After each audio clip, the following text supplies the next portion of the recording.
Hello, welcome back to the slaughter, everybody. Welcome back to Killing Floor 3, where today we're going to be taking a look at the Ninja class, probably my favorite class in Killing Floor 3.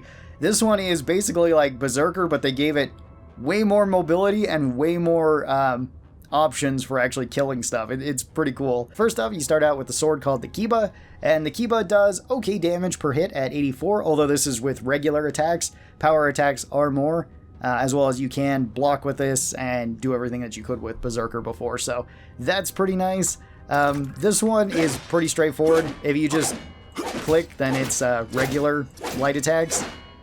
If you hold it in, then this is your power attack, so you can kind of see that, and you can also block and parry with this. So pretty straightforward, as well as you can go out to like a block push into attack, whatever you want to do there. So pretty straightforward here. There is no secondary fire on the katana since your light and heavies are on the same button, so that's kind of nice. For your secondary, you've got shurikens, and your shurikens do, I don't know how much damage these do, 118 damage, which is oddly specific.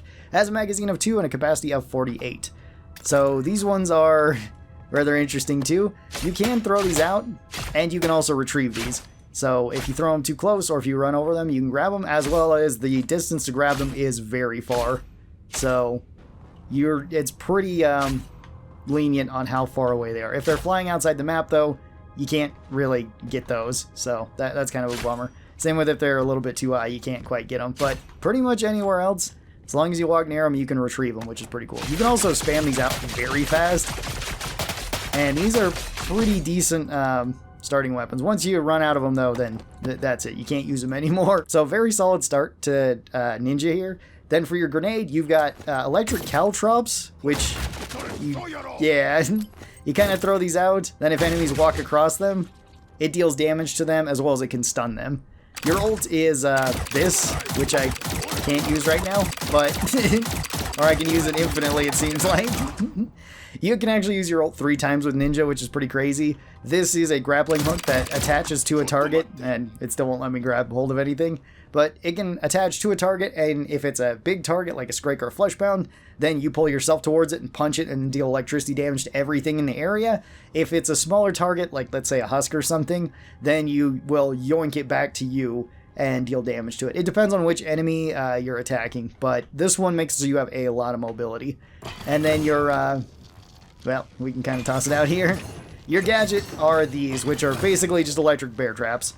You get 4 of these. If enemies step across them, it deals damage to them and everything around them, and makes them stunned most of the time. So then you can walk right up and use your katana to chop them apart. Ninja has a really good starting kit for the first level or so. For your tier 2 options, you have the kunai. These are knives that have primary damage of 62 or secondary damage of 162. These ones can be used as melee or ranged. We'll see that in a second. And your tier 3 is called the Yumi, which is a bow that does 290 damage. This also counts as ballistic damage and cutting damage. You get 2 kunai, 1 for each hand, and you get a total of 46 of these. You can pick these back up. And then for the Yumi, it's 1 shot in the bow, but you have a 60 round quiver, I guess, as you would call it. So you can swap between these, either being melee and using them as regular knives. They also have very fast power attacks, which is good. Or you can set them to be ranged options and throw them at targets, which is pretty awesome. Once again, you can pick these up.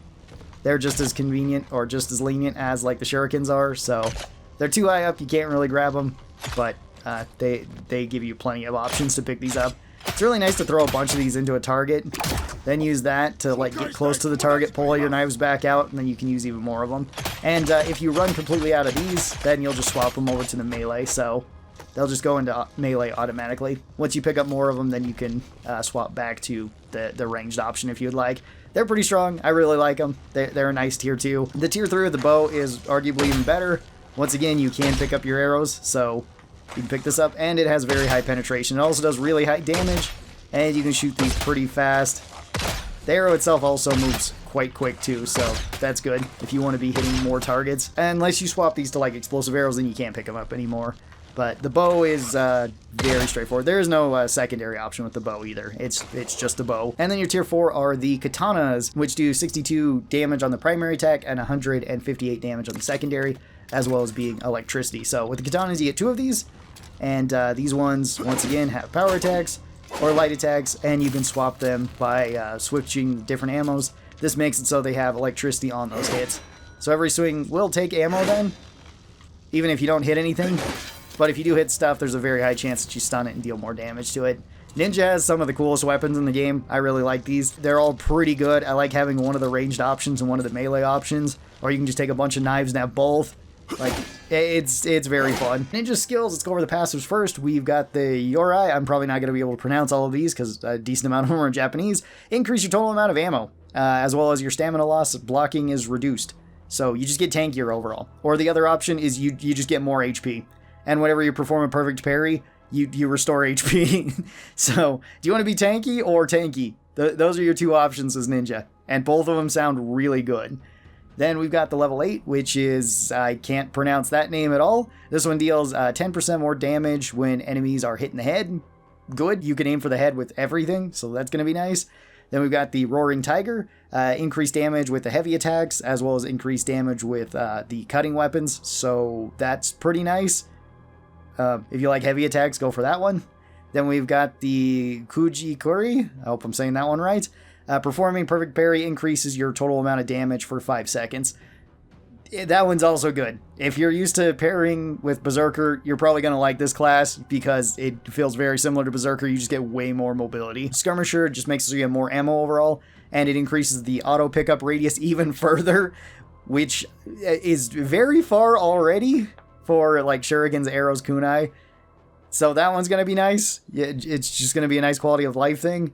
Or we have the Demon Stance, take no damage from enemies and environmental ground damage effects. So husks can't burn you, bloats can't really spit on you, the Queen Crawler can't really hurt you with their thing, as well as you take reduced damage from all explosives and spray damage effects. Pretty good. Reduced damage is always nice. Then at level 20 we have the Chai Kai Rai, I hope I'm saying that one right, or Chai Ki Rai. Could be that one. Increased stumble effects. You just make enemies stumble more. It's going to be good for ranged weapons. Like, absolutely. Then we've got the Sakai Jutsu, which makes so performing a parry stumbles all enemies within a radius near you. They're stumbled and they can't really hit you. And it can make it so all the other things that whenever you do a perfect parry are that much better. So that one's probably going to be really strong too. Then at level 26 we have the Ebb and Flow.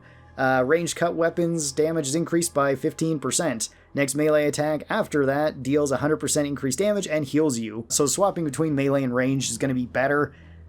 I imagine that's going to be pretty strong too, because you're probably going to want a ranged primary and a melee primary for Ninja. I see no reason to not take both, just so then you can do more damage at close range or at longer ranges. Then we've got another name that I can't pronounce, whatever that one is.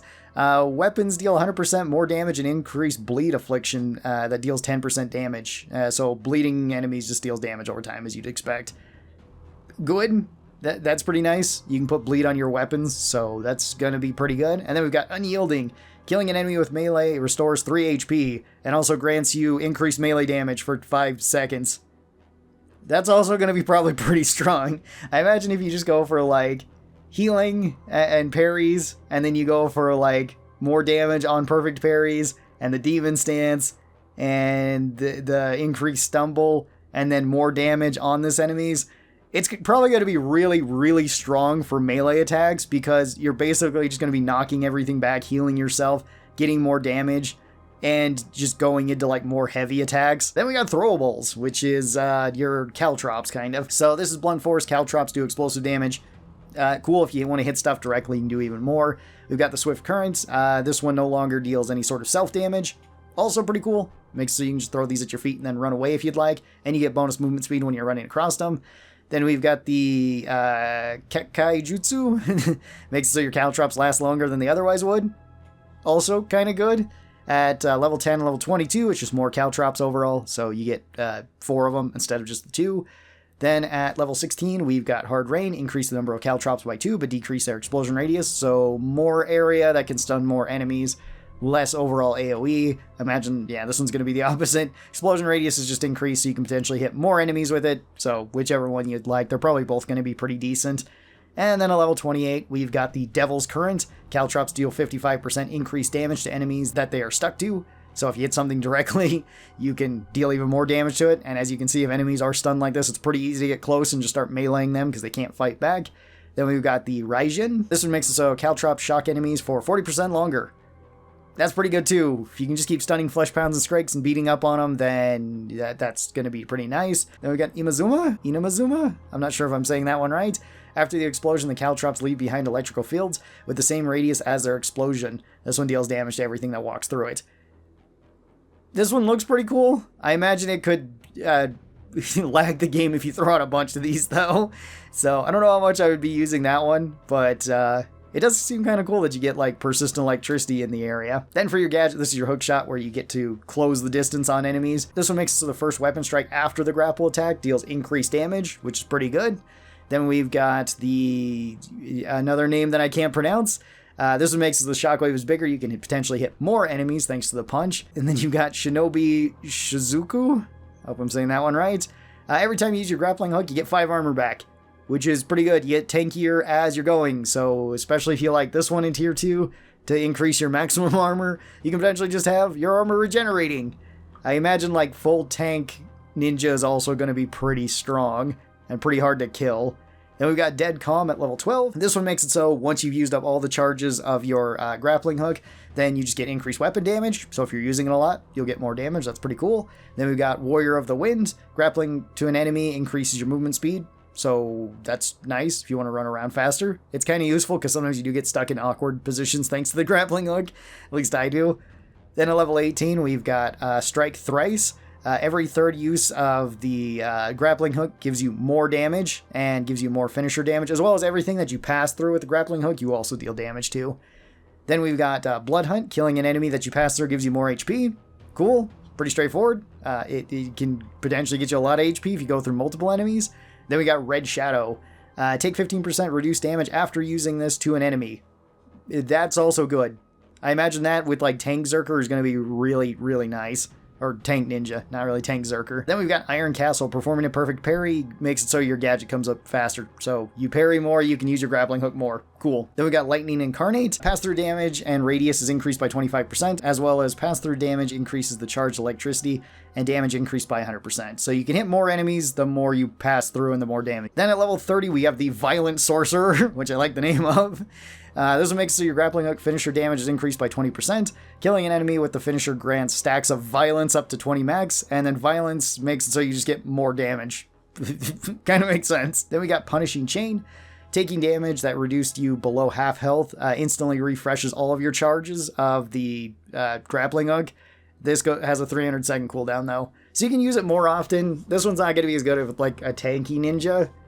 And I feel like you're probably going to be at pretty high health most of the time, so I don't know how often this one's going to be that useful for ninja.